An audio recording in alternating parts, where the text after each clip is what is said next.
ഓരോരുത്തരുടെ ഇഷ്ടത്തിനനുസരിച്ച് ഇതിനെ ഫ്രൈ ചെയ്തെടുക്കുക. ചില ആൾക്കാർക്ക് നന്നായിട്ട് മുരിയണം.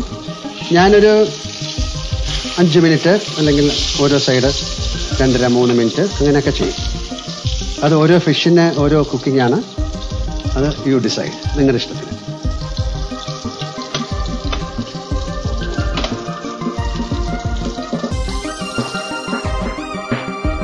Fish fry ready.